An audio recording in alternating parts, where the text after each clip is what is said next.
क्या ये सिर्फ वर्कप्लेस हैरासमेंट का एक केस है या फिर किसी बहुत बड़ी गहरी साजिश का एक छोटा सा हिस्सा? हाल ही में एक वायरल मोनोलॉग ने ना ठीक यही सवाल सबके सामने लाकर खड़ा कर दिया है। तो आज हम इसी मोनोलॉग के एक एक तर्क को समझने की कोशिश करेंगे।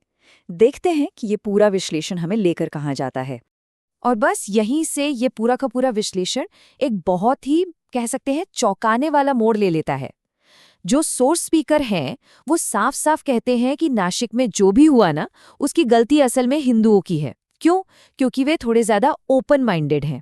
अब ये बहुत ही बड़ा और कंट्रोवर्शियल दावा है और इसी एक आइडिया के आसपास उनकी पूरी बात घूमती है। तो चलिए सबसे पहले ये समझते हैं कि असल में हुआ क्या था।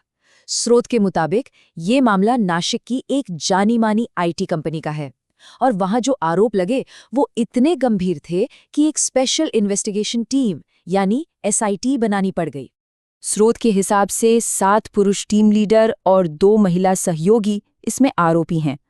सबसे हैरान करने वाली बात तो ये है कि इनमें से एक एचआर डिपार्टमेंट से भी हैं, मतलब वो डिपार्टमेंट जिसका काम ऐसी शिकायतों को सुलझाना होता है। अच्छा, अब जरा उन आरोपों पर नजर डालते हैं जो कथित तौर पर पुलिस एफआईआर का हिस्सा हैं।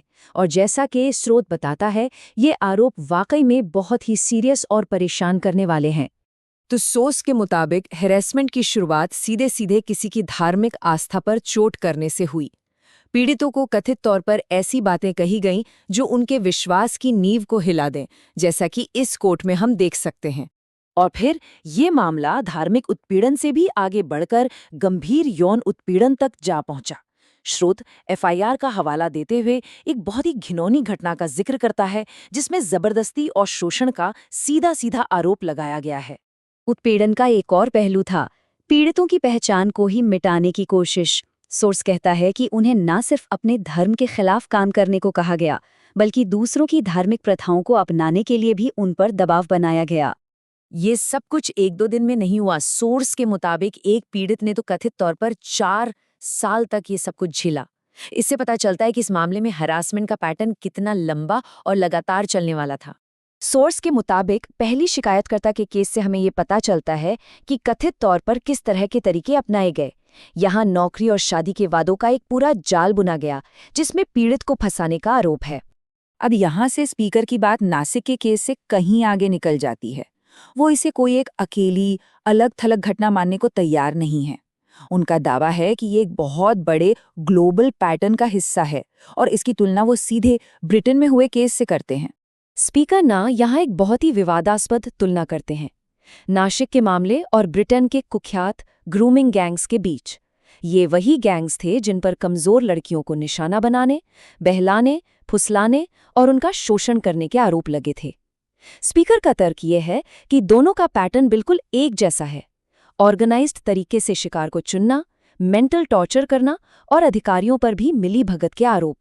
इसके बाद स्पीकर समाज के एक बड़े तबके पर निशाना साधते हैं।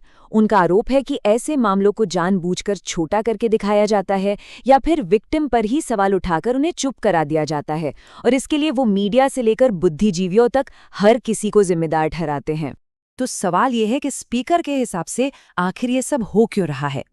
अब हम उनके विश्लेषण के उस हिस्से पर आते हैं जहां वो इस प्रॉब्लम की जड़ को लेकर अपनी थ्योरी सामने रखते हैं। स्पीकर के पूरे तर्क का जो केंद्र है ना, वो यही सवाल है, आखिर वो कौन सी बुनियादी गलती है जिसकी वजह से ये सब कुछ हो रहा है। और ये है स्पीकर के तर्क का सबसे कंट्रोवर्शियल हिस्सा। उनका मानना है कि हिंदू समुदाय की जो सबसे बड़ी ताकत है, यानी उनकी उदारता और टॉलरेंस, वही आज उनकी सबसे बड़ी कमजोरी बन गई है जिसका दूसरे लोग फायदा उठा रहे हैं। स्पीकर के अनुसार ये कमजोरी कई वजहों से आई है, जैसे अपने ही धर्म के बारे में गहरी समझ ना होना या फिर कम्युनिटी में एकता की कमी। उनका तर्क है कि इन्हीं सब वजहों से समुदाय इस तरह के कथित हमलों का आसानी से शिकार बन जाता है। तो प्रॉब्लम का एनालिसिस करने के बाद मोनोलॉग के आखिर में एक सोल्यूशन भी दिया गया है। अब स्पीकर अपनी तरफ से एक पूरा एक्शन प्लान यानी एक नुस्खा पेश करते हैं। लेकिन यहाँ एक बात वो बिल्कुल साफ कर देते हैं, वो किसी भी तरह की हिंसा की बात नहीं कर रहे हैं, बल्कि प्रतिरोध की बात कर रहे हैं। और उनके लिए प्रतिरोध का मतलब है ज्ञान और अपनी संस्कृति की जड़ों को मजबूत करना।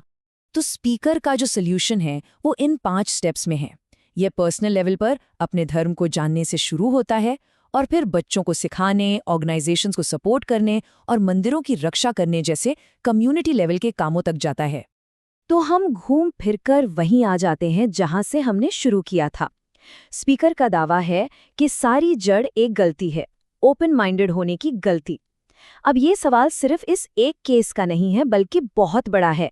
क्या कोई समाज इतना उदार हो सकता है कि उसकी उदारता ही उसके लिए एक दिन खतरा बन जाए? इसका जवाब तो हम सबको सोचना होगा।